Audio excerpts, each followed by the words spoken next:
রাজ্য জুড়ে বাড়তে থাকা সাইবার ক্রাইম রুখতে পুলিশের নয়া উদ্যোগ। নিউ টাউনে তৈরি করা হয়েছে নতুন সাইবার সেল উইনিং। এই উইনিং বিভিন্ন জেলার সাইবার সেলের সঙ্গে যৌথভাবে তদন্ত করছে। আজ হাওড়ার শিবপুর পুলিশ লাইনে রাজ্য পুলিশের সাইবার সেল সাউথ জোনের ডিআইজি অঞ্জলি সিংহ এক সাংবাদিক সম্মেলনে জানান, হাওড়ায় এক ব্যবসায়ীর খোয়া যাওয়া 33,17,000 টাকা মামলায় পুলিশ দুজনকে গ্রেপ্তার করেছে। উদ্ধার হয়েছে 3 লক্ষ টাকার বেশি। গত বছরের নভেম্বর মাসে হাওড়া চ্যাটার্জিহাট থানার এক ব্যবসায়ী মানস কুমার দাসের কাছে একটি মেল আসে। HDFC agro critical medical care পলিসির নামে তাকে স্বাস্থ্য বীমা করার জন্য তার কাছে ওই চিঠি পাঠায়। এরপর ওই ভুয়ো কোম্পানি থেকে বেশ কয়েকবার ফোন আসে। মানসবাবু তাদের প্রস্তাবে রাজি হলে তাকে স্বাস্থ্য বীমা সুবিধার জন্য মোটা অঙ্কের টাকা দাবি করা হয়। এরপর তিনি তাদের দেওয়া 3টি ব্যাংক অ্যাকাউন্টে 3 মাসে মোট 33,03,086 টাকা পাঠান। আরও বেশি টাকা দাবি করা হলে মানসবাবু বুঝতে পারেন তিনি প্রতারণার ফাঁদে পড়েছেন।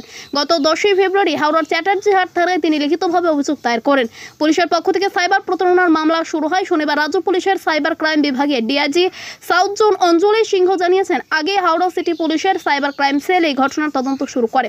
পরে এই মামলায় তদন্তের ভার নেয় নিউ টাউনের রাজ্য সাইবার সেল উইনিং। আধিকারিকরা তদন্তে নেমে জানতে পারেন ওই ঘটনার পেছনে নিউ টাউন হাউসিং কমপ্লেক্সের 2 বাসিন্দা সুশীল কুমার জানা এবং প্রণব কুমার ভৈ এর হাত আছে। গতকাল সন্ধ্যায় তাদের ভাড়া বাড়ি থেকে গ্রেপ্তার করে পুলিশ। তাদের থেকে 3,17,000 টাকার নগদ, 4টি মোবাইল ফোন, 38টি সিম কার্ড, 2টি গাড়ি উদ্ধার হয়। প্রতারণার টাকায় ওই গাড়ি দুটি কেনা হয়েছিল সুশীল জানার নামে।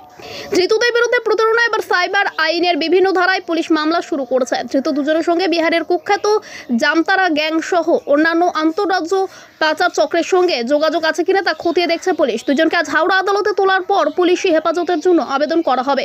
এদিন অঞ্জলি সিংহ বলেন, অপরাধীরা অপরাধের ধরন বদলে ফেলেছে। এখন বিভিন্ন ধরনের সাইবার ক্রাইমের মাধ্যমে মানুষকে সর্বশান্ত করে ফেলা হচ্ছে। যাতে তাদের ফাঁদে সাধারণ মানুষ না পড়েন তার জন্য CCW এর পক্ষ থেকে একটি হেল্পলাইন খোলা হয়েছে, যার নম্বর 1930। যদি প্রতারণার শিকার কেউ হয় তখন সঙ্গে সঙ্গে এই ফোন নম্বরে ফোন করলে পুলিশের পক্ষ থেকে ব্যাংকে খবর দিয়ে গ্রাহকের অ্যাকাউন্ট বন্ধ করে দেওয়া হয়। তিনি আরও বলেন, যত তাড়াতাড়ি খবর পান তত তাড়াতাড়ি ওই অ্যাকাউন্ট বন্ধ করে দেওয়া সম্ভব হবে এবং খোয়া যাওয়া টাকা দ্রুত উদ্ধার সম্ভব হবে। এই CCW উইনিং এর মাধ্যমে কলকাতার পাশাপাশি বিভিন্ন জেলার সাইবার ক্রাইম মামলাগুলি তদন্ত করা হবে। এদিন তিনি ব্যাংকের গ্রাহকদের কোনো ব্যক্তিগত তথ্য মোবাইল ফোনে শেয়ার করতে নিষেধ করেন। এখানে আজকে একটা case related Chatterjeehat PS case number FIR number 26/24 dated 10/2/24 এর জন্য একটা এখানে আপনাকে সূচনা দিচ্ছি। কেসটা হচ্ছে এরকম, একটা ভদ্র ব্যক্তি যার নাম হচ্ছে Shri Manas Kumar Das, son of late Bhabani Prasad Das, উনি 3 মাস স্প্যানে কয়েকটা 3টা মিউল অ্যাকাউন্টে 33,05,786 রুপিস ডিপোজিট করছেন নিজের 2টো HDFC অ্যাকাউন্ট থেকে।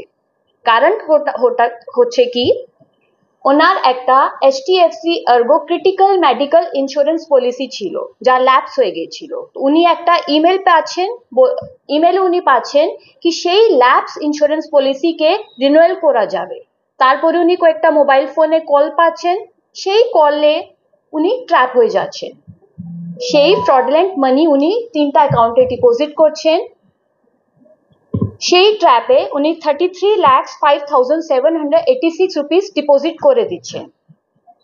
23/11/2023 to 5/2/24 3 মাস স্প্যানে উনি এই অ্যামাউন্ট ডিপোজিট করছেন। সেই 10 ফেব্রুয়ারি 2024 কে চ্যাটার্জিহাট FIR হচ্ছে, চ্যাটার্জিহাট থানাতে উনি যাচ্ছেন, উনি কমপ্লেন করছেন, FIR হয়ে গেল 26/24। তারপরে আমাদের যে নতুন CCW ইউনিট বানানো হয়েছে ওয়েস্ট বেঙ্গল স্টেটে নিউ টাউন স্মার্ট কানেক্টে, under the leadership of ADG মাননীয় কুসুমাকর স্যার, উনি এই কেসে গুরুত্ব দেখে এই কেসটাকে SR ঘোষিত করছেন।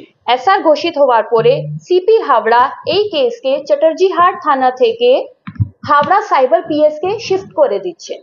হাওড়া সাইবার PS এক সপ্তাহ আগে আমাদের CCW unit cyber cell wing West বেঙ্গলকে অ্যাসিস্ট্যান্সের জন্য প্রেয়ার করছেন। প্রেয়ার করার পরে আমরা আমাদের টিম নিয়ে সোর্স লাগিয়ে, ইন্টেলিজেন্স লাগিয়ে, টেকনিক্যাল অ্যাসিস্ট্যান্স নিয়ে টার্গেটকে ফিক্স করলাম।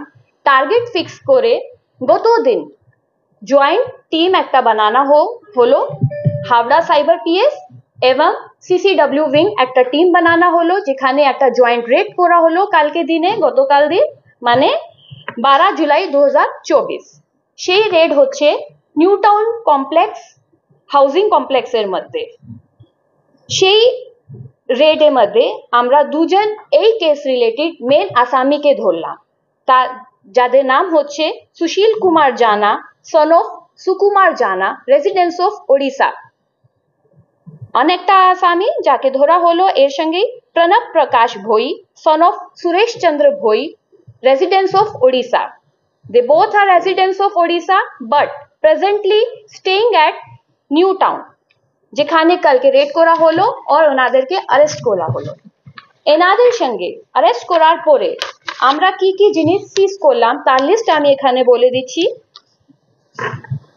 13 debit ATM cards linked to different mule bank account, যেই মিউল ব্যাংক অ্যাকাউন্টকে এরা আসামি ইউজ করতো ভিকটিমকে ফ্রডুলেন্ট করে ভিকটিমের মানি যেই অ্যাকাউন্টে ঢুকতো তাদেরকে বলা যায় mule account.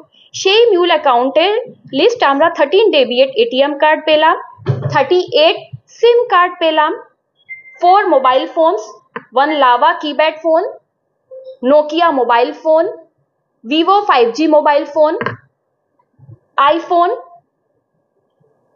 and 1 Android phone. তারপরে আমরা ক্যাশ পাচ্ছি 3,03,905 rupees। এর সঙ্গে আমরা দুটো টু হুইলার পেয়েছি, one is Skoda and one is Honda City। Honda City যার কালার হচ্ছে ব্ল্যাক, Skoda যার কালার হচ্ছে রেড। তার নাম্বার আমার কাছে আছে, লাগবে আমি দেব। এই গাড়ি আমরা সিজ করেছি কি এই যে পেমেন্ট আর EMI চলছে সেই মিউল অ্যাকাউন্ট থেকেই চলছে। এরপরে আমরা এনাদেরকে আবার পিসিতে নেব, এরপরে কি ইনভেস্টিগেশন চলছে, কি যুক্ত আছে, অন্য কে যুক্ত আছে, আর কি কি পাওয়া যাওয়ার সম্ভাবনা আছে, আর কত মিউল অ্যাকাউন্ট আমরা পেতে পারি সেটা আমরা ইনভেস্টিগেশনে পরে দেখব আর আপনাকে জানাবো। এর সঙ্গেই আমি এই সুযোগ আপনার মাধ্যমে নিচ্ছি পুরো পাবলিককে জানাতে কি আমাদের যে CCW নতুন বানানো হয়েছে সেখানে 193010 PRLI লাইন শুরু করা হচ্ছে। তার মানে কি যদি কেউ ভাবে, যদি কারো মনে হলো কি আমাদের টাকা ফ্রড হয়েছে, গলত অ্যাকাউন্টে চলে গেছে, সঙ্গে সঙ্গে তখনই 1930 কল করে দিতে হয়। সেখানে কল করে কি হলে কি হয়, এখানে একটা NCRP পোর্টাল আছে, সেই পোর্টালে ডিফারেন্ট লেয়ার্সে ব্যাংক অ্যাকাউন্টে টাকা ফ্রিজ হয়ে যায়। যখন ওরা ব্যাংকে যাবে নাহলে থানাতে যাবে সেই ফ্রোজেন অ্যামাউন্ট ওরা নিজের অ্যামাউন্টে রিকভার করতে পারে, তাকে বলা হয় লিয়েন অ্যামাউন্ট। और আমরা যত তাড়াতাড়ি 1930 তে কল যাবে অতই তাড়াতাড়ি অ্যাকাউন্ট ফ্রিজ হবে, মোবাইল নাম্বার ফ্রিজ হবে এবং আমাদেরকে আসানি হবে আসামিকে ধরতে। তো এই জন্য আপনাকে আমি অনুরোধ করব কি যেরকম সাইবার ফ্রড বেড়ে যাচ্ছে তার সঙ্গে আমাদের পাবলিককে সাইবার অ্যাওয়ারনেস আনতে হবে, সাইবার অ্যালার্টনেস আনতে হবে।